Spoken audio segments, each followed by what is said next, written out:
Decided I wanted to get a wireless charger for my car to be able to put my phone on and be able to charge it. So I got it in the mail today. It came from Amazon. It's a Taptes Model 3 wireless charger. I haven't opened it yet. I'm going to open it right now and kind of share the experience and let you guys see how it works right out of the package. I hope it works just fine. We'll find out in just a minute.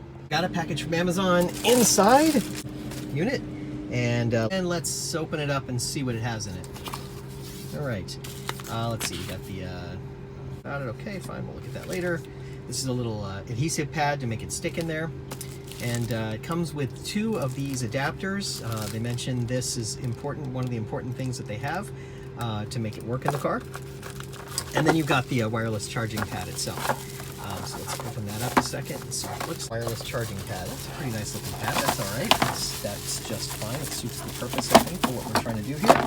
That looks pretty good. Now what it's going to do, it's going to replace this pad up here.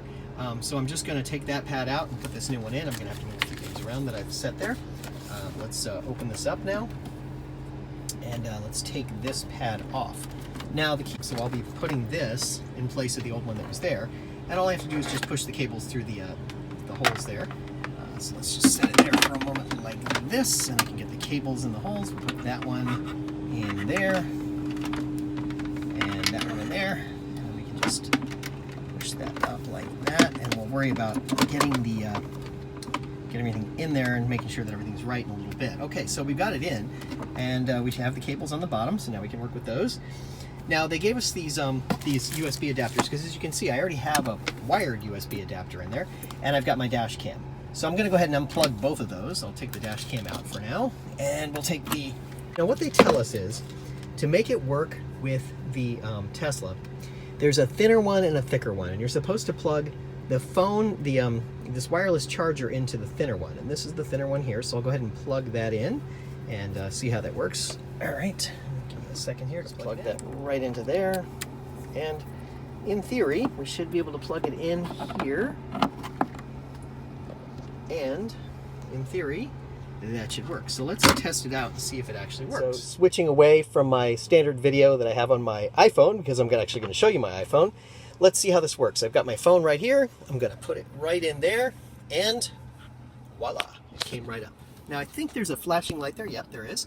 There's a flashing orange light there to tell me that it's charging.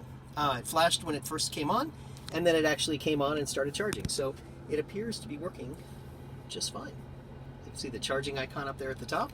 So everything seems to be okay.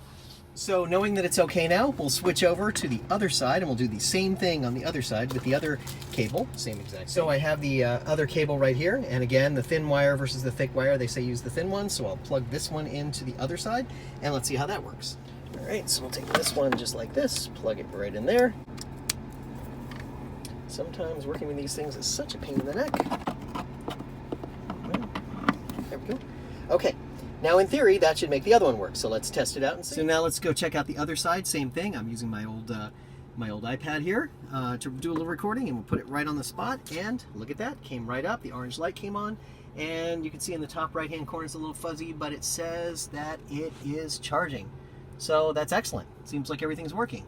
So everything's good so far. Now we'll just test it out. Now that we've got that working, let's go ahead and hook back up the dash cam and make sure that that works. So we'll plug that back into one of these. I think I'll plug it into the one on the right-hand side, the one that I will use probably less often. And the survey says on the dash cam, see that the dash cam came back up, so we're good there. Everything seems to be working as far as the dash cam goes, so that's good news. Now let's plug in the USB port and make sure that works on the other side. And we'll put this one on the left side. So we've got this USB cable here on the left side. Sometime. And voila, it says it's charging, so we're good. I do believe. Okay, so somewhat unexpectedly and interestingly, I used the USB port as I plugged it in there, as you saw me do with the iPad, and it said it wasn't charging. So I took it out and plugged it in the phone, and it was charging. And I think the problem is it's not providing enough power to charge the iPad, but it can charge the iPhone. So what I did was I went ahead and plugged the iPad into one of the USB ports in the back, and you can see that it's actually charging there. So Now I did notice something interesting about this. It fits, it's got kind of a tight fit in here, which is great. And I think that's terrific that it has a tight fit. Now, it does not have on the back, there's no like nubs or knobs like there are on the original one that was in there. This one has a bunch of knobs on the back that hold things in place. So what they give you instead is that adhesive to put on here to hold it in place, which I guess is just as good, or I could affix something to the back of this one and that would work. Just put those in the holes. That would work too. But I think for now I'm just going to go ahead and use the adhesive, and I'll put that on later. I'm not going to worry about that right now. Right now I'm just going to worry about having it be in the right position. And now, a little observation I made when I put my phone on here. This extra little shelf that they put on here. Now, an observation I made when I put my phone on there to charge. This extra little shelf on there is actually kind of nice. The original shelf that was on there, it was easy to kind of drop your phone in the little slot there. Let me close this and I'll show you. It's easy to kind of drop your phone in the little slot like that, and it gets lost in there. But with this extra little piece of charge here, I think that's actually going to help and should prevent that from happening. Feels like it's, once I'll put the adhesive on, it should be fairly secure. I don't think the phone is going to go anywhere. I think we're okay there. So I think this is a pretty reasonable solution to this problem, and I'm pretty happy with it. So, for $30 or so, I think I found a solution for how to charge my phone wirelessly while it's in the car. I mean, it seems silly to have this nice electric car and not be able to charge a phone in it, that just wirelessly. Just seemed like that was an obvious solution. So I'm glad I was able to do this and find a solution that worked, and I'm pretty happy to have it working. There you go.